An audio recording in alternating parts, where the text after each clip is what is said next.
The COVID-19 pandemic struck at full force in December 2019. Since then, we have seen a major impact on sectors including, but not limited to, the social, economic, and political sectors. Throughout the pandemic, we have seen the Gen Z, millennials, and the charitable giving areas have seen great changes and expect to see more. Generation Z is composed of people currently between the ages of 10 and 25. They have faced major challenges throughout the pandemic. They've had a major disruption in their academic lives, having to change from in-person to online schooling, as well as being the age range that has experienced the most unemployment. This is due to the core impact that they have on the leisure and retail industries, which have been negatively affected due to the virus. During the pandemic, 54% more Gen Zers reported feeling lonelier than before.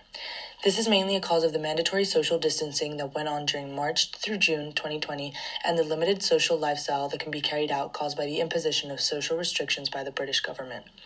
In addition, Gen Zers reported that they felt greater levels of anxiety and uncertainty about their future. This was due to the challenges and changes these age ranges experienced due to online learning and online working. As a result of the unemployment rates that rose for Gen Zers, many have become more dependent on their parents' finances to survive. Personal consumerism decreased, which means that many Gen Zers live with their parents for longer to stabilize their financial stability, which means that personal goals such as buying a house or having children will be moved further into the future. More than half of Gen Zers have reported missing school or university, which plays into the weariness that they have felt about their future in academics, and they have felt more pressure about their appearance, which has had negative impacts on their mental health of the generation, and as mentioned, has struggled with loneliness. On the other hand, 56% have also mentioned learning new skills, which can increase employability in the future. Gen Zers have reported an increase in anxiety levels during the pandemic. The top 3 recorded sources of anxiety have been my future career, my academic work, and my future financial stability. Millennials have lived two financial crises during the last 2 decades, the 2008 financial crisis and now the COVID-19 pandemic. This has delayed their life goals such as having children, being homeowners, or paying their debts. Although millennials differ from Gen Zers because of the greater financial stability that comes with age, they have also seen a decrease in consumerism. Millennials were impacted by the pandemic in many ways, including job loss as well as challenges in balancing education with professional work. They have also been forced to cut consumption in order to maintain their financial freedom. During the following years, millennials can expect to continue living a low-cost friendly life whilst also reaching the expected lifetime goals mentioned previously. Millennials have also experienced a rise in their levels of anxiety. The top 3 causes of said rising levels of anxiety are the coronavirus outbreak in itself, their financial security, as well as the environment. In 2020, the top 3 indicators of a successful life for millennials were the following: being financially stable, owning a home, and having a strong relationship/marriage. We do not expect a shift in these in the near future.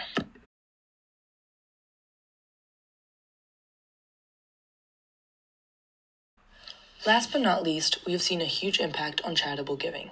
As spending habits have decreased, so have donations.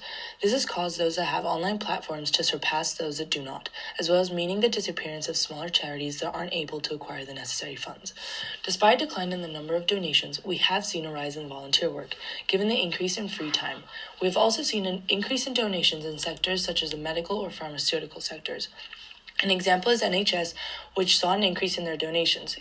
Given social restrictions, fundraising events have also experienced a decline. During the following years, we do expect to see a rise in charitable giving, and we expect it to go back to normal. Most people haven't donated in 2020. On the other hand, those that have donated mostly to health and medical research, animal welfare, and children and young people. We can also see that the most common charitable activities in 2020 were either none mentioned in the graph or donated goods to a charity and food bank. The least charitable activity was asked for donations to a charity. Last but not least, we have seen that people's attitudes towards charities and charity giving are mainly positive, believing that it is important to donate not only to large charities and that charity shops are a great way of sustainable consumerism, amongst other things.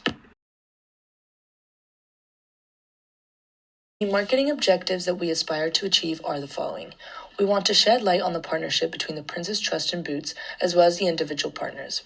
Through the use of interviews of people who have had negative experiences with cancer, unemployment, hygiene, sustainability, and COVID, which are 4 of Boots' main goals, and we have also added COVID as a current pressing issue, we want to show how the partnership has managed to improve their lives and how other people can follow their steps and improve their life as well.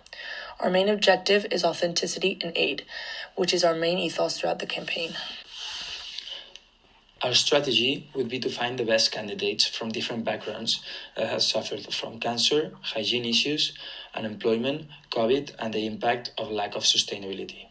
We would find 5 individuals that have suffered a different disaster so that they appeal to the biggest audience possible.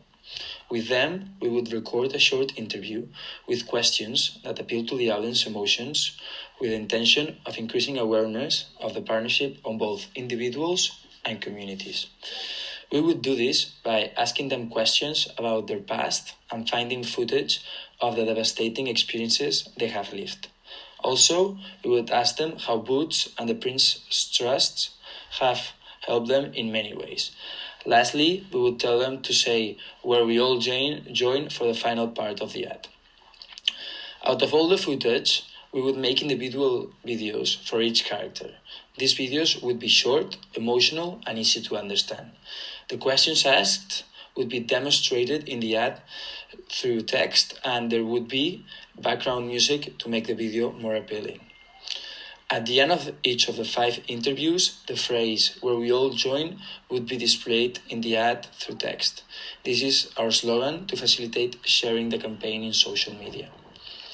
To raise funds, we would illustrate a text with a phone number where a donation could be done. The text message would be charged as well as the donations that are going for the cause.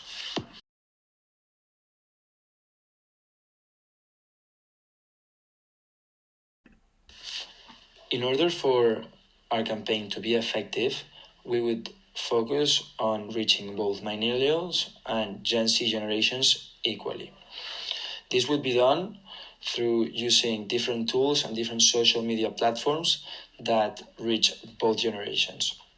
Firstly, we thought to use new social media platforms like Instagram Stories, YouTube ads, and Facebook ads.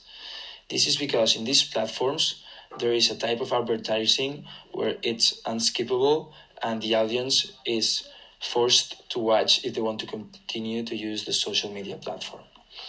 We would also use TikTok videos since Generation Z is very focused in using this platform, and in this platform we would display the 5 videos with the hashtag where we all join so that it could be easily shared among the platforms.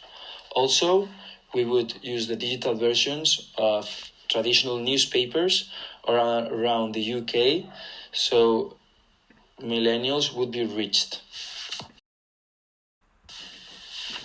In our budgeting plan, our intention would be to distribute evenly the budget between the 2 generations. This would be done by distributing the budget in this way: 50,000 to Instagram and Facebook, since it's where both generations meet and where a great amount of time is spent by both generations. Also, we would spend 50,000 on TikTok since it's focused in Gen Z and it's the platform that most people in their generation use. 50,000 in YouTube ads since they're unskippable ads and both generations watch them. And also 50,000 in online newspapers since it's a good way to reach millennials. As can be seen, all of our budget is used digitally and online in the different social media platforms and the online version of newspapers.